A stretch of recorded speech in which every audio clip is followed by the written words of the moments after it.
The making of the Blues Brothers was a journey, to say the least.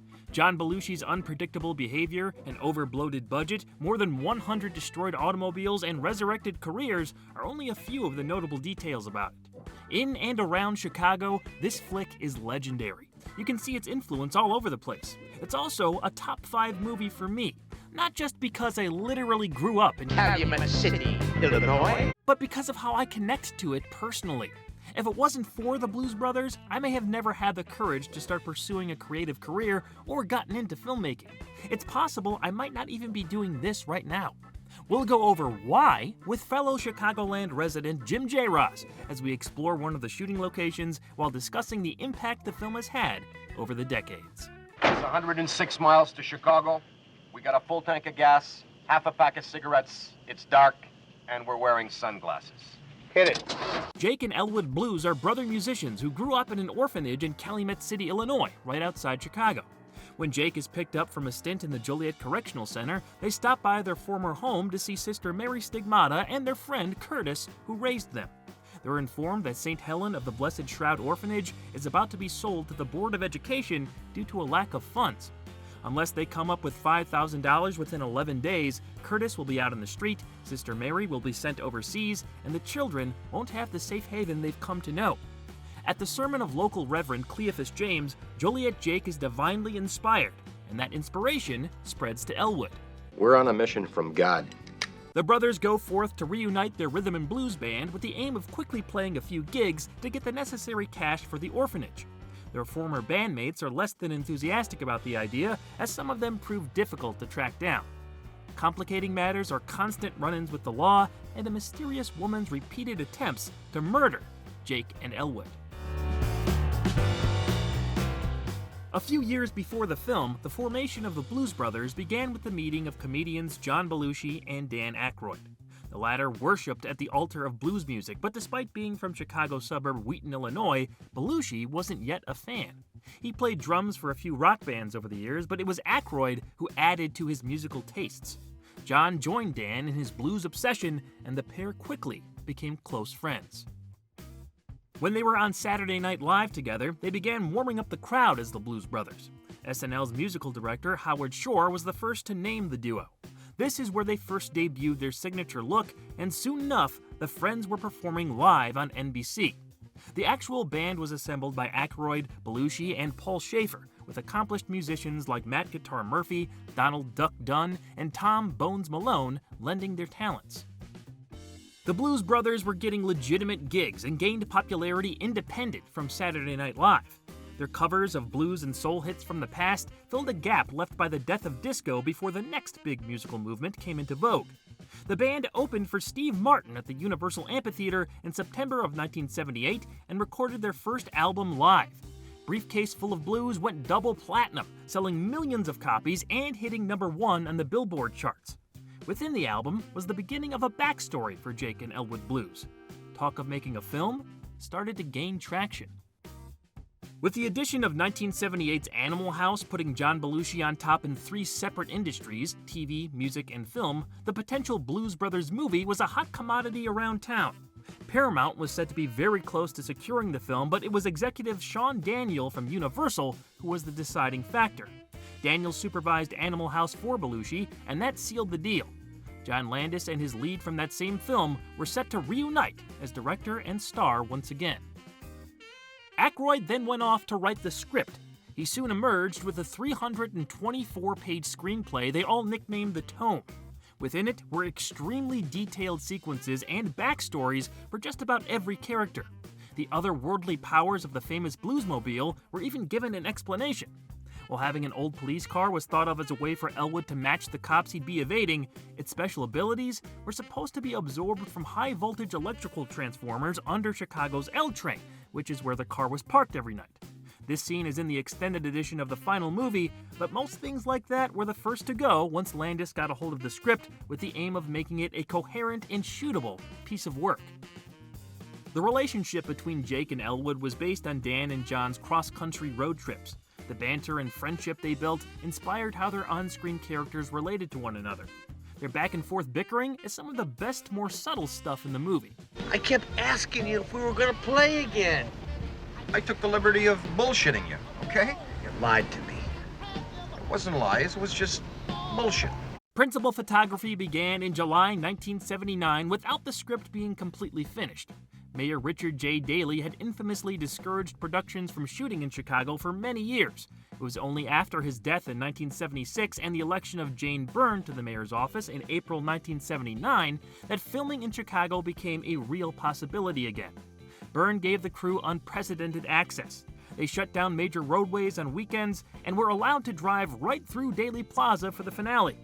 The picture showcased the city in a way that made it a bigger tourist destination in the years that followed.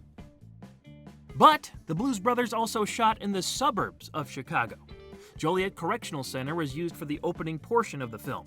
The prison has a very unique cinematic look, and it was used for other productions like the TV show Prison Break. It ceased operations in 2002 and has since become a historical site for the city.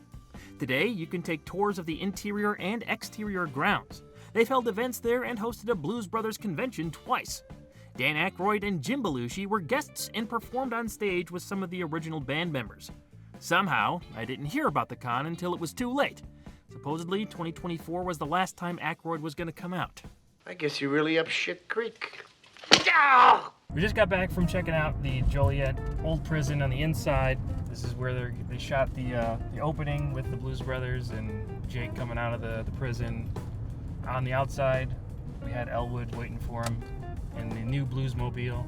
In the Blues Brothers movie, you see that whole intro, that prologue, if you want to call it, where Jake is just walking from his cell to the outside. When I rewatched it recently, I mean, they play it up like he's going to the chair or something. Yeah, right. Because there's a point where the prison guards walks up to the door and he goes like, "This is it." Yeah. And they go inside and it's like where Frank Oz gives him all his stuff back. Right. Which is a hilarious scene, by the way. Yeah, that's a great little cameo from Frank Oz. One unused prophylactic. One soiled. One soiled is always pretty funny. Yeah. One soiled. That was a really great experience. Yeah, it was super cool. In fact, we just kind of roam around. Yeah. We're left at our own devices and just We were wherever there was allowed an to- open door, you can go in. Yeah. We did the self-guided tour, so you have about 90 minutes to 2 hours. Just go wherever you want, basically, on the prison campus. I mean, we're looking for some of the shots for the Blues Brothers and everything, but I was just taken by how many different buildings you can go inside and Yeah, absolutely. and just explore. I felt like a kid again. No, for sure. Just, all the different buildings we can go into and all the different looks that each building kind of had or offered. Yeah. Probably as it's been built or renovated over time or whatever.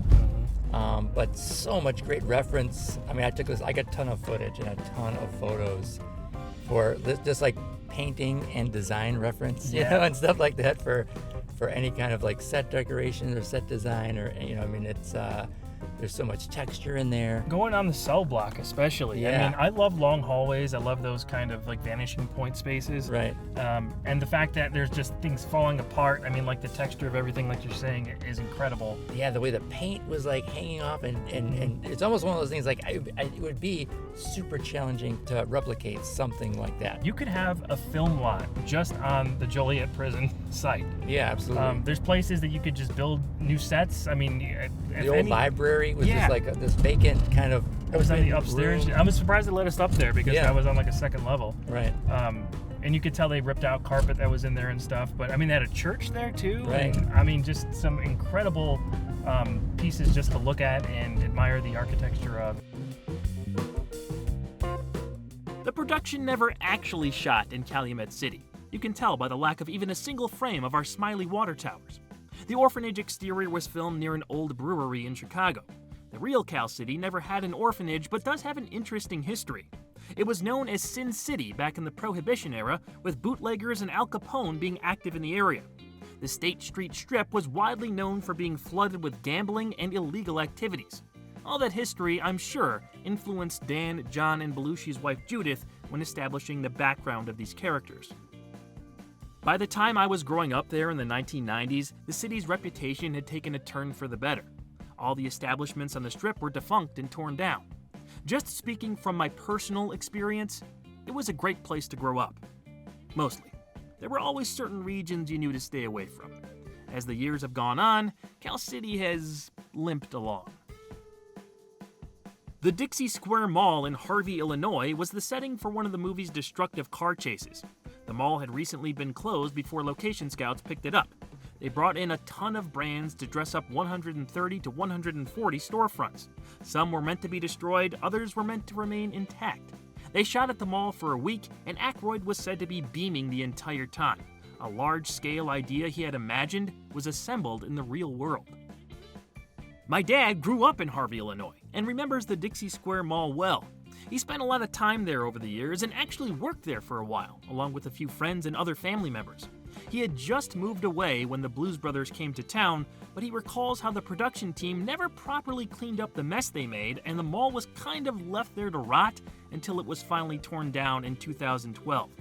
This is what I mean when I say the film was legendary to the local population. The stories go back a couple generations at this point. If you want to hear more about the Dixie Square Mall, Bright Sun Films did an excellent retrospective on it that's very insightful and informative. An old friend of the family that I haven't seen in years or whatever, but he was a police officer in Chicago while they were filming the Blues Brothers. And one of the days he was required to be on almost like security, kind of like, and making sure that people didn't walk on to set. They were filming on location in Chicago and stuff. And he said he's like, a guy walked up to him and handed him a sandwich, and he sat on the hood of his car, and it was John Belushi. And during lunch, kind of like just went like chilling, and he said that's kind of how he was. From what he witnessed, it was just like, he didn't go off to a trailer or anything like that. He would just kind of hang out and shoot the shit and stuff like that with the crew or the other people, like hanging out on set. And it was just like cool. He's like, oh man, sitting here sharing a sandwich with him. As shooting rolled on, the budget kept expanding. Originally, Universal wanted the expenses capped at $12 million, but that was raised to $17.5 million by the start of filming. In August, the finances began to climb higher, largely due to John Belushi's unpredictability. Sometimes they just couldn't find the guy. He was a local hero with a well-known drug problem that resulted in erratic behavior. Aykroyd often tells the story of finding him asleep in a random stranger's house in Harvey after he raided their fridge. In the 2020 documentary Belushi, John Landis admits that he can tell within the film when the actor was coherent and when he wasn't.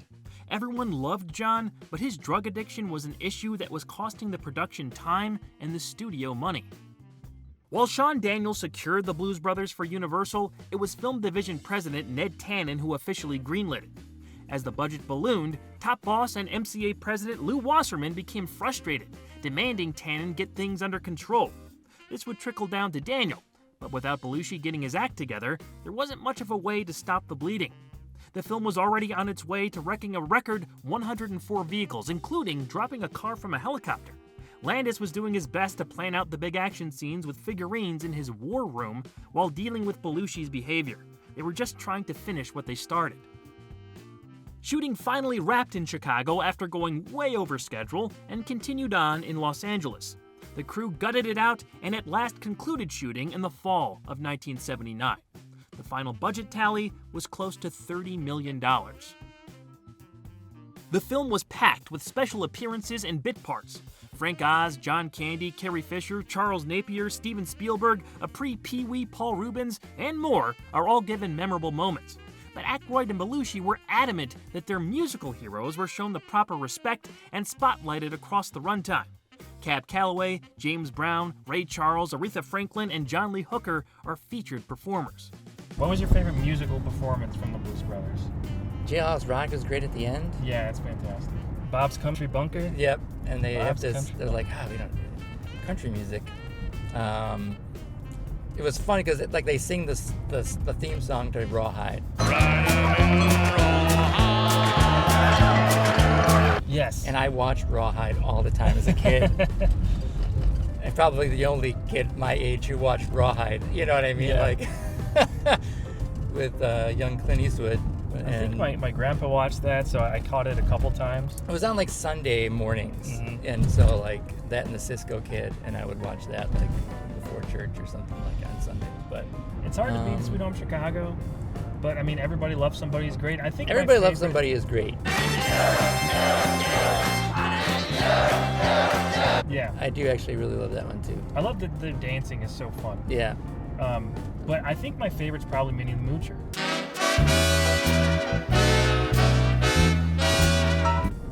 Yeah. I love Cab Calloway. I love it. Yeah. He's great in that movie. Oh, too. he's great in that movie. I love him in the intro where he's talking about, back at the orphanage. Right. Sort of like setting up their history and what the stakes are and everything. And he's like pouring them alcohol in the basement. Yeah. That's great. And then just how the jazzy he is when he's like introducing them. Turns around and he's got the sparkle tucks on and everything. But when they go to the church and everything, and he has James the divine intervention, Yes. I mean, another great scene and musical sequence. Yes. But yeah, when he sees the light, there's nothing like it. No. I have seen the light! There was some pushback against having them in the film, though. Most of their careers were on a downward trend, and the studio wanted fresher acts. Landis and his cast stuck to their guns, determined to pay homage. The Blues Brothers movie ended up giving many of them a second life after it was released. It broadened my audience, and it certainly introduced people to me who were not aware of who I was. James Brown said in his 2005 memoir, I Feel Good, that his career fell back into place after his appearance in the Blues Brothers. He thanked Dan Aykroyd and John Belushi for putting him in the movie and the new opportunities it gave him. The creative team behind the film were proud and honored to work with the stars whose music inspired them. However, when it came to the release of the picture, this aspect would provide an obstacle they didn't see coming.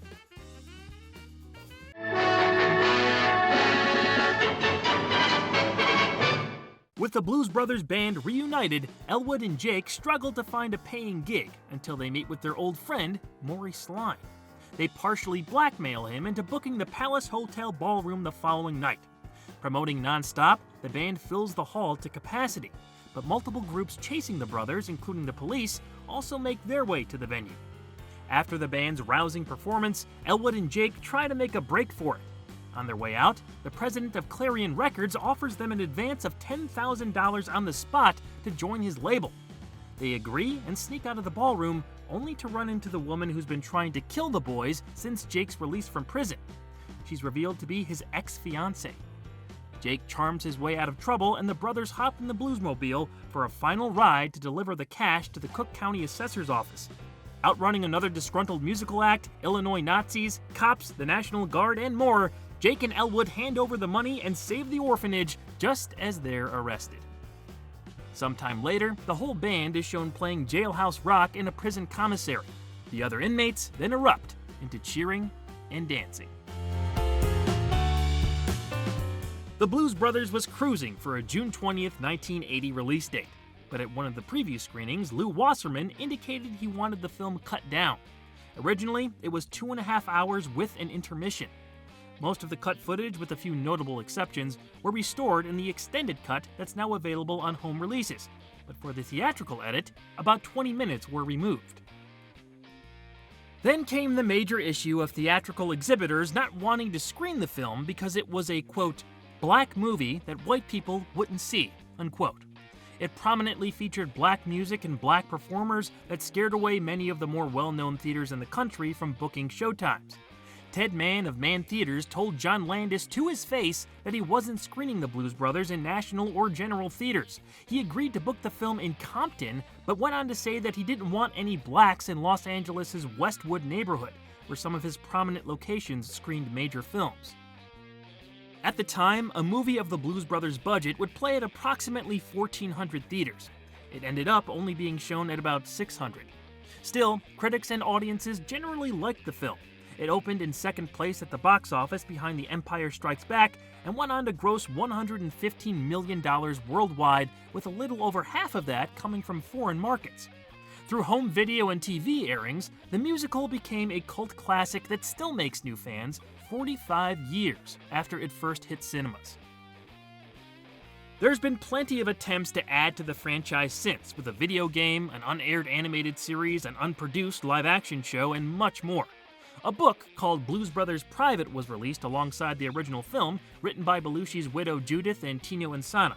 It's from the perspective of Sister Mary and recounts stories of Jake and Elwood's youth at their orphanage. In October of 2025, an official graphic novel is being released called The Escape of Joliet Jake that takes place in 1997, so I'm looking forward to checking that out. The band has toured off and on since the late 70s with live shows featuring Aykroyd and others. Actors sing and dance as the Blues Brothers at Universal Studios theme parks, and I got to see them a couple years ago. It was fun.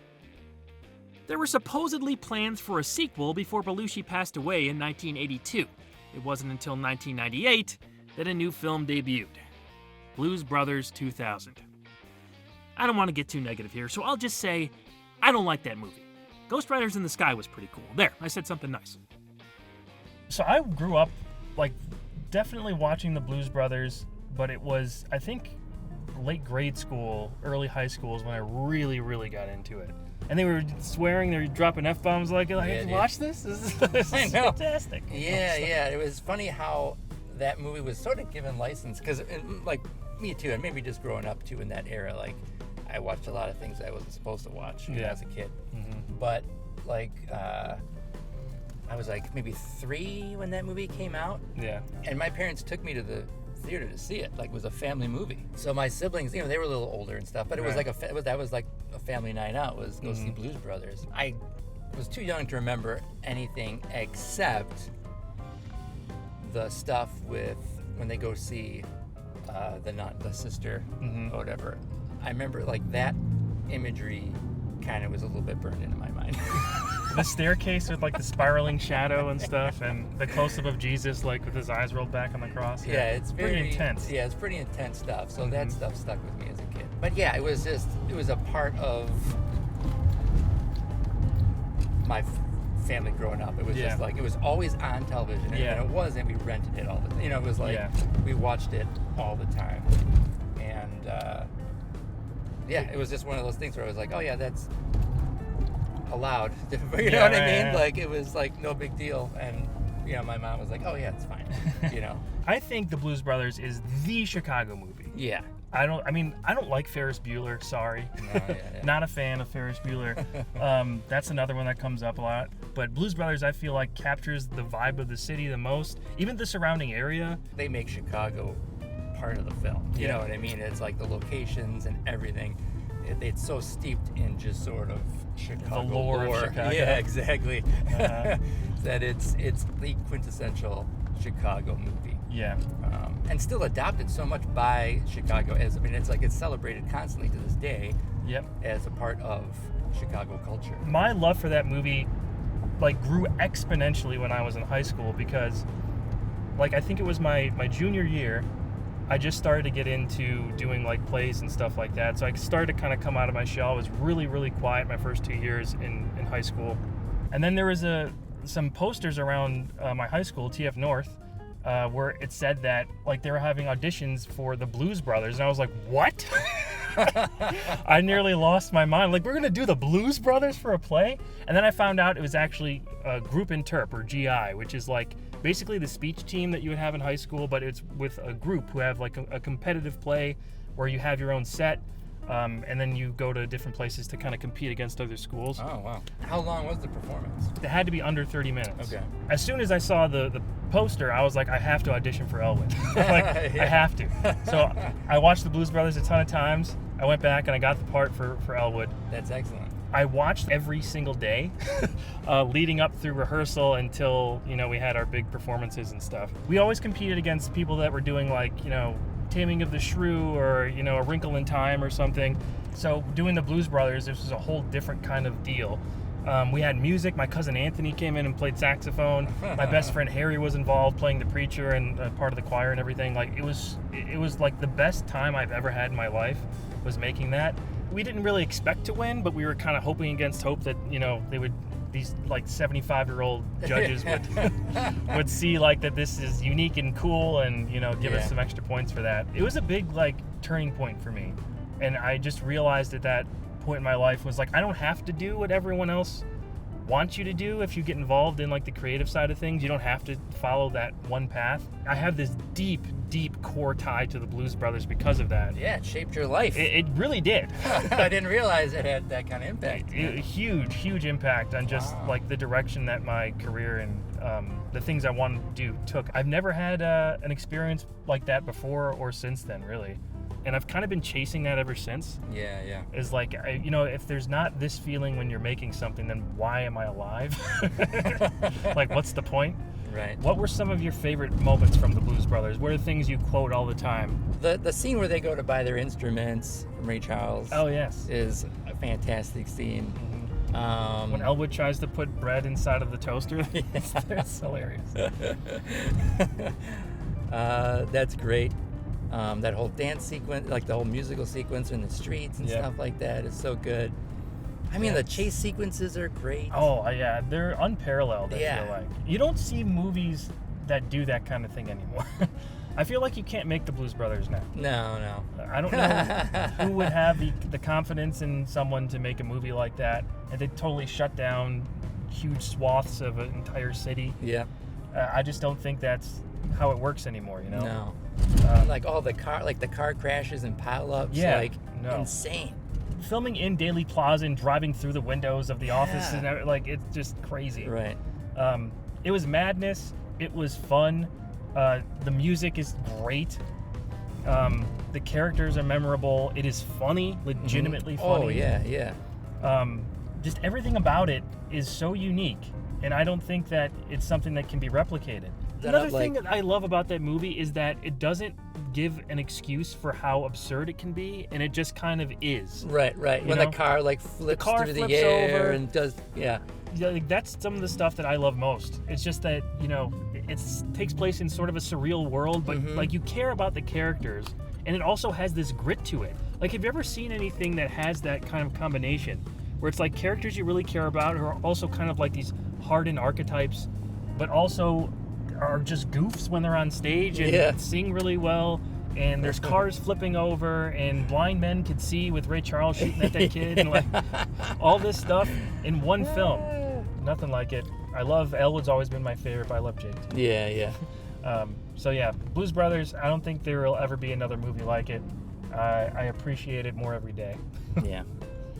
It's a classic. Special thanks goes out to Jim Jarosz, the Joliet Historical Museum, my dad, all the special features on the 4K Blu-ray, the 2020 Belushi documentary, and the 2012 Vanity Fair article titled Soul Man, The Making of the Blues Brothers for all the information. Check out the Walter Culture YouTube channel for more content, and make your way back over to Juniversal for our next retrospective. There's still comedy and musical numbers in it, but it's presented a little differently. Until then, don't you go changing.